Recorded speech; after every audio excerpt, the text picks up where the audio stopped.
Welcome back to Newzee, your source for all the latest news and trends in fashion and design. Today we are diving into the world of haute-couture to explore the life and work of one of the most iconic designers of our time.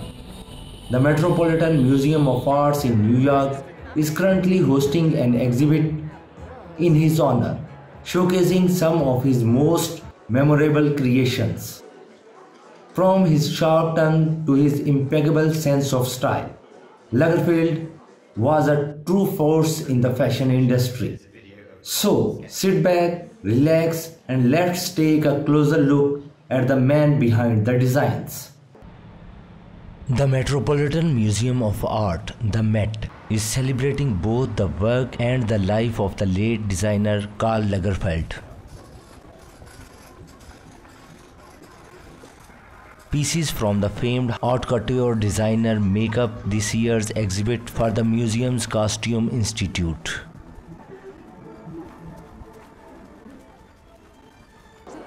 I will always remember his fidelity and his vibrant passion. He was so alive. I don't actually believe he's dead. I don't think he's dead. You know, he didn't himself believe in that. You know, he said, people don't die, they just go in the other room.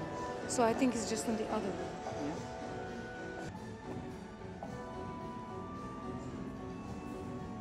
Lagerfeld was as harsh with his fashion models as he was searingly critical of anyone he considered not trendy.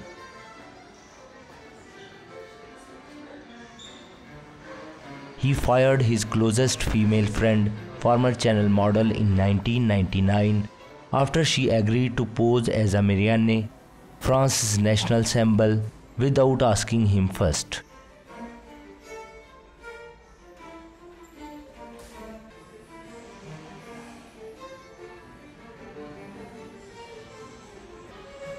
Occasionally his sharp tongue stirred controversies, though he also had a knack for delivering a colorful quote or soundbite.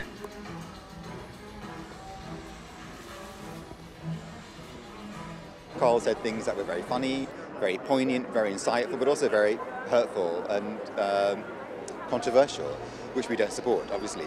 But I wanted to sort of focus on Karl the designer, and I wanted people to get to know him through his work. I think the vulnerabilities and the contradictions within Karl are there in his work. So we approach it very much indirectly. So you walk through the show and you see these sort of competing aesthetics in his work, which are resolved in what we call these moments of explosion, where they're resolved. But at the end, you know, we have a moment where Karl, in his Karlisms, are very present, where you have some of his sayings, sort of in a video installation. But we do it more indirectly than more than direct. I don't believe we separate the designer from the man.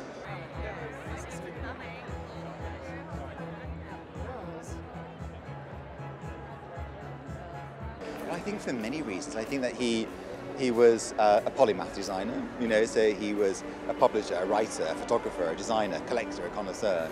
He was also a total designer who created everything. And I think ultimately he was this sort of fashion designer impresario that created this blueprint where he merged art and commerce together.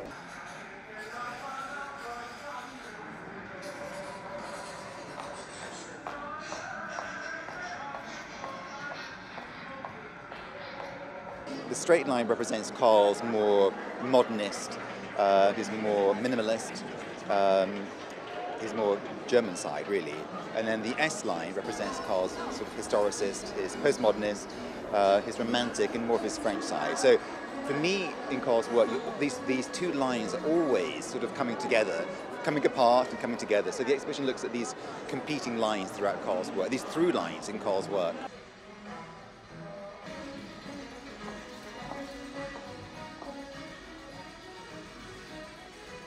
Instantly recognizable in his dark suits, ponytailed white hair and sunglasses, Lagerfeld was best known for his association with Chanel, but delivered collections for LVMH, Fendi and his own eponymous label. Born in Hamburg in 1933, Lagerfeld made his debut with designer Balmain as an apprentice, before moving to Chloe and then Fendi. It was after he joined French fashion house Chanel in 1983 that Lagerfeld gained rock star status.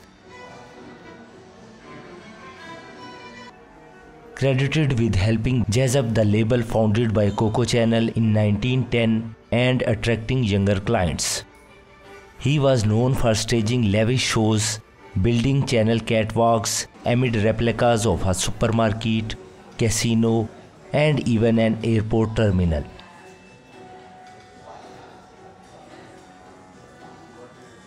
That's all for now. We hope you enjoyed this trip down memory lane, exploring the life and legacy of Karl Lagerfeld. Remember to subscribe to our channel for more updates on the latest fashion news and trends. Thanks for tuning in.